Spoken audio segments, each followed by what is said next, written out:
In the 1980s, Japan was the future.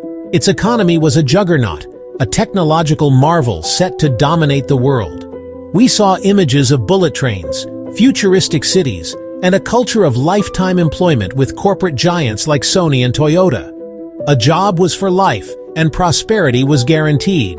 This was the promise made to the generation born into the boom. A promise that would be spectacularly broken, creating what Japan calls the lost generations.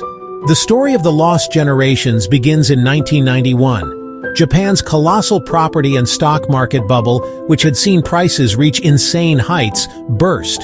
The Nikkei stock index crashed. Property values plummeted.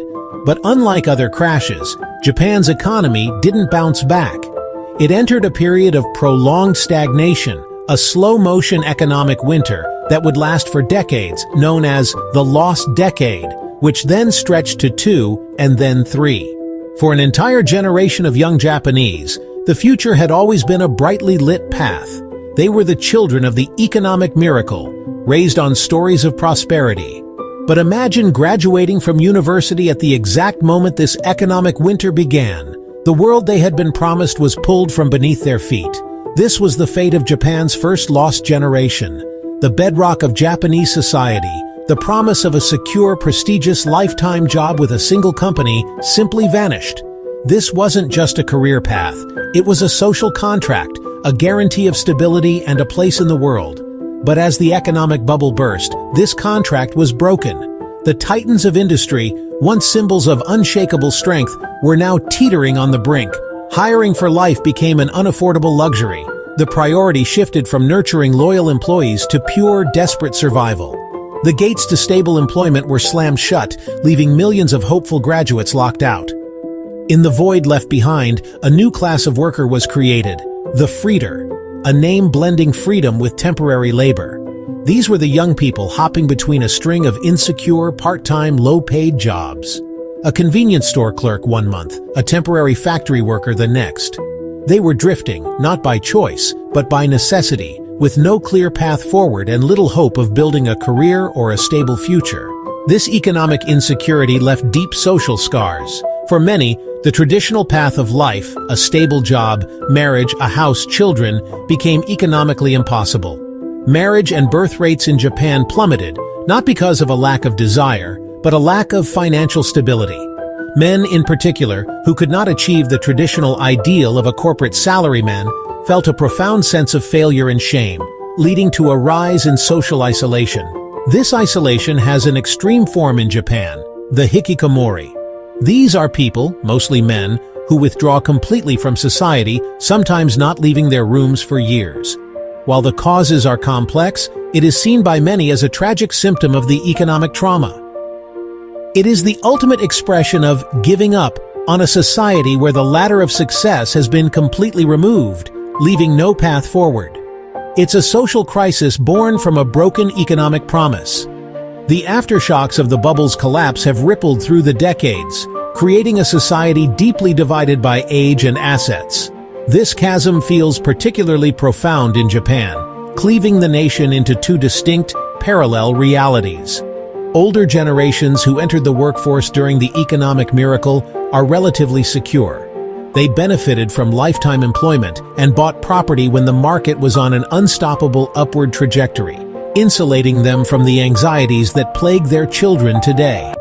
Their homes, even with a fall in value since the bubble burst, represent a foundational pillar of wealth. This property is a tangible legacy of a more prosperous time, a major asset in a landscape where such security is now a rarity. For the younger generations, the story is starkly different. They have only known the lost decades, a period of stagnant wages and precarious work. The dream of owning property feels like a distant echo from their parents' world, almost an impossible fantasy. With personal advancement so limited, the primary and often only hope of securing a home rests not on their own efforts, but on the eventual somber transfer of wealth through inheritance. This marks a fundamental shift from an economy of growth and opportunity to one of stagnation and inheritance. It's a new reality where a person's future is determined less by their potential and more by the wealth of their parents. The story of Japan's lost generations is not just a Japanese story. While the cultural details are unique, the underlying economic forces, the seismic shifts in labor and opportunity, are now echoing across the developed world. What began as a localized economic tremor in Tokyo has become a blueprint for a global phenomenon. It is a profound and chilling warning for the rest of the world, a warning against the quiet complacency that assumes the promise of a better future is guaranteed. It's a cautionary tale about what happens when a society's foundational promise, that hard work leads to a stable, dignified life, begins to fracture. Japan's experience shows us, in stark detail, what happens when the engine of broad-based economic growth stalls.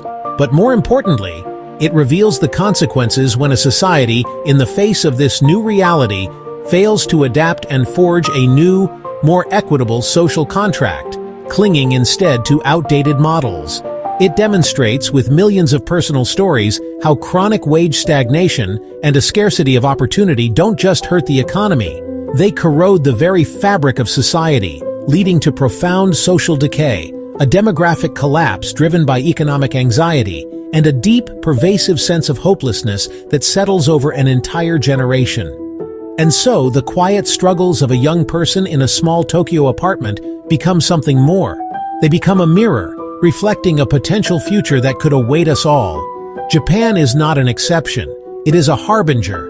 Its story is a solemn reminder that the engine of inequality, if left unchecked, doesn't just create winners and losers, it hollows out a future for everyone. So we have seen the different mechanisms of inequality across the developed world. Housing in the UK, debt in the US, a two-tier labor market in Germany, and decades of stagnation in Japan. But who are the winners in this global system? Is there a class of people who benefit from all of these systems at once? It is time to look at the Davos class.